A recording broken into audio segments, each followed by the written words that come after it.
Can your team members thrive in their current work environment? As leaders, we have standards to uphold, tasks to get done, and a strategy to execute. But how well do our team members believe they are treated? Are their voices heard? And do they have opportunities for growth and development? How much time do you invest in your team members? When you lead a team, you have more responsibility than only completing tasks on a list. You have people who are looking to you to help them accomplish their goals and help them to have a daily positive experience. The greatest responsibility we have is to grow other leaders, and we do that by creating an environment of support, learning, and development. Please enjoy the episode. Welcome to the Finance Leader Podcast, where leadership is bigger than the numbers. I am your host, Stephen McLean. This is the podcast for developing leaders in finance and accounting. Please consider following me on Twitter, Facebook, Instagram, and LinkedIn. My usernames and the links are in this episode's show notes. And also, please join the Facebook group I have for this podcast community. Thank you. This is episode number 79, and I will be talking about how leaders should be creating a positive environment for their teams. And I will highlight the following topics. Number 1, are your team members thriving? Number 2, what would your team say about you in an anonymous survey? Number 3, are you helping your team members to grow and win? And 4, what can you do to create a more positive environment? Dennis Waitley said, "Don't dwell on what went wrong. Instead, focus on what to do next. Spend your energies on moving forward toward finding the answer." Now, what would your team say about you in a completely anonymous survey? Would they say you care about them, that you want them to win, that you are setting the right example of behavior, ethics, and humility? Do your team members want to emulate you and become you, or do they revile you? Are your team members merely surviving you every day, or are they thriving under your leadership and are excited to start the day with you in the lead? As the leader, we set the conditions for success.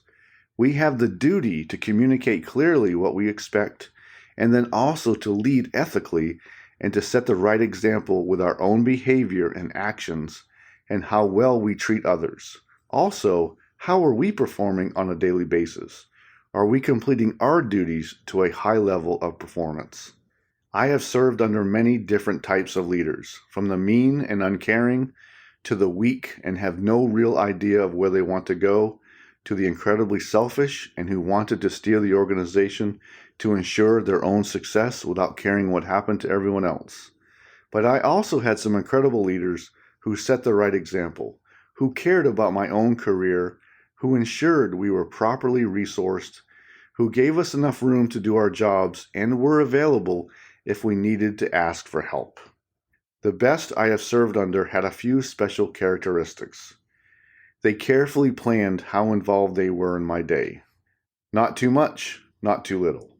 They coached and only directed when they had to. They allowed me to be me and let me get the work done my way. Where we agreed upon was the expectation. These were balanced in their approach. They held people accountable, but also were deeply committed in how they coached you to achieve it. They got out of the way when they needed to. They understood a situation before judging, and they treated people fairly, and they preserved everyone's dignity, even when having tough conversations around performance. There are required duties we need to be doing as leaders. How do you set expectations? How do you hold people accountable? And also show genuine concern for your team members' growth. We should want our team members to do better than just survive the workday each day. They should be, in fact, thriving. You can have the tough conversations without communicating that you are only showing up to ensure you look good so your career flourishes, but that nothing great happens for your team. Here is the test. If the work your team is doing will elevate your own standing, and your team members are not reaping the same benefits from their own work, then there is an imbalance, and you have not done enough to care for your team. Have your team members received appropriate raises, promotions, recognition, company awards, more opportunities, and anything else that is deserved so their careers move forward too. If you are getting all these and you move ahead and no one else is moving also, then something is wrong. There is an imbalance. You, as the leader, have failed. I believe that a leader who is treating their team members fairly and holding everyone accountable to the same standard will have no issues on those typical surveys. And we don't lead for great survey results. We lead so we can make a positive difference for the people on our team, and then the surveys will not be an issue. Leaders often get confused on the balance between being approachable and ensuring the team achieves a high level of excellence. You can get the work done without abusing the entire team. This always starts with how we approach leadership. You don't have to be a people pleaser, and no, you don't have to act toxic. Those are two extremes. We are looking for you to be a coach and a mentor, and these are two different roles you need to play and not at the same time. And I don't want you to base your leadership on surveys. We should always be doing the right thing regarding leadership. Treat everyone fairly and with dignity. Ensure you are helping your team members to win and that they have opportunities to grow. Are they resourced properly? Do they have the tools to do well? Are you helping them see where they can improve? Are you waiting to judge a situation so you can get all the information first? I don't want to see leaders operating in the extremes. One is a people pleaser with no direction, and one is a self-serving, narcissistic bully. Both can be toxic. Both are harmful. I want to see leaders as coaches who can help eliminate obstacles and to help their team members achieve their goals. Now let's talk about how leaders can create a positive working environment. Number 1, are your team members thriving? Are your team members excited about the work every day, or are they only excited about going to lunch and clocking out at the end of the day? I know this is a loaded question, and there are many variables in this. We all have the one person who is miserable and does not want to be there. But do your team members get excited about the projects they are working on? When they are not excited, it might be they are not resourced properly or have enough time to properly complete a task. To thrive is to go beyond daily survival of the workload and the interactions we all have. To thrive is to grow and develop and to be better tomorrow than you were yesterday. To thrive is literally to flourish and to prosper. Are you thankful for your team? What do you do when bad news happens? Do you fly off the handle into a rage? Or do you approach it from a problem-solving perspective? Are you supportive of your team when adversity strikes? And it will happen. What do you do? How do you react? Please assess if your team is growing under your leadership or are they withering away? Are they growing under your guidance? Can you do better? Number 2, what would your team say about you in an anonymous survey? I don't want you to lead based on what may happen on a survey, but these surveys happen. And when an employee believes they are anonymous, truly anonymous, they will fill them out honestly. I have dealt with surveys for decades. Sometimes they are brutal, and sometimes you get nothing out of them. And we don't get too concerned about outlier generalities. But what if you see comments that are common across the team, like, my supervisor doesn't care about my growth and development, or my boss doesn't let me do my job? One answer may be an outlier, but if 80% of your team is saying this, you may have a problem. So what will your team say about you in a survey they believe to be completely anonymous? Yes, employees don't always believe surveys are anonymous and that they can be tracked and a company can figure out who answered what. This belief does happen. But what will they say about you? Are you growth-oriented? Do you give credit? Do you only care about yourself? Do you invest in your team? This feedback is very important. So what will they say about you, and what can you do differently? Number 3, are you helping your team members to grow and win? One great privilege we have is that we can eliminate obstacles for our team. We get to resource them and can set the conditions for success so that we can help them win and achieve their goals. Unfortunately, we do have absent leaders who give little direction, who don't coach, and who don't create a pathway for success. These are the leaders who stay in their office, that's both physical and a virtual office, and then bark, just figure it out. I am a believer in figure it out, up to the point where the leader is failing to do their basic responsibilities. I see leaders bragging this as their philosophy, but they have done nothing to really lead because their team has to go around them and know their leader is not there for them.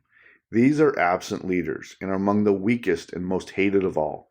They will never be there for you to solve an issue or to resource a problem properly. Your team will figure it out every time, and you will become more irrelevant every day if you just use the quote-unquote figure it out philosophy. So the big question is, what are you going to do to help your team win? Up to the point where you don't do the work for them, but you are creating the conditions so they do win. How are you creating the conditions for success? Number 4, what can you do to create a more positive environment? Are you showing genuine interest in your team members, or are you using them to elevate your own career? This is a huge deal. When we lead a team or a department or an organization, what your team is doing can decide your own fate, your own career path, and what you get to do next. That is a fact. What are you doing to help your own team to thrive and grow as you also grow and get better opportunities? I would like for leaders to create an environment of growth and opportunity. Be open to helping your team reach a goal, to improve a skill, and to develop a talent that may seem out of reach right now. Have a philosophy that fosters and promotes learning and wanting to become better today than we were yesterday. It is also an environment with no favoritism and for accountability for those who are not pulling their share of the task load. Create an environment of trust, and we as leaders need to start that first. I like to see teams who openly collaborate, who trust each other, who support each other, and it begins with the leader. We must begin so that our teams follow and begin to do those same activities. Again, I have worked for many different types of leaders in my career. You can always tell if you are being used to help your boss elevate their career, but they do nothing to help you elevate your own. So let's not be that type of leader. Recognize your team, get them more money, promotions, and other rewards as they produce excellent work, as they sacrifice for the team and the organization, and even for you. For action today, like always, I love to ask introspective questions to provoke thinking and action. What are you doing to help your team members to thrive and win? What is your approach to coaching a performance to a higher level? Are you genuinely concerned? Are you arrogant? Are you preaching me a solution, or are you helping me to self-discover the solution? And are your team members frustrated with their work environment, or can they accomplish their tasks? Do they have the tools they need, or is it impossible to get a great work product done every day? Please consider these questions so you can make appropriate changes in how you view others and how you help your team to win. Today, I talked about how a leader should create a positive environment for their team, and I highlighted the following points. Number 1, are your team members thriving? Number 2, what would your team say about you in an anonymous survey? Number 3, are you helping your team members to grow and win? And 4, what can you do to create a more positive environment? I believe that when a leader creates a positive environment for their team, they will see the impossible be achieved, that productivity will naturally increase, that people will be happy to start their day and get more things done. And a positive environment does not mean that people are doing what they want. It means we communicate better, we share ideas, we collaborate, we encourage each other, and we help people to grow and develop. We also hold ourselves accountable. High performers expect everyone on the team to perform at a high standard, and the leader is expected to enforce that high standard. But we also can hold each other accountable in a healthy and positive way. That is our goal. Next week, I will be sharing about how you should be advocating for yourself always. This is a very important topic as we build our careers. I hope you enjoyed the Finance Leader Podcast. I am dedicated to helping you grow your leadership skills, to change your mindset, and to clarify your goals so you advance your career. You can find this episode wherever you listen to podcasts.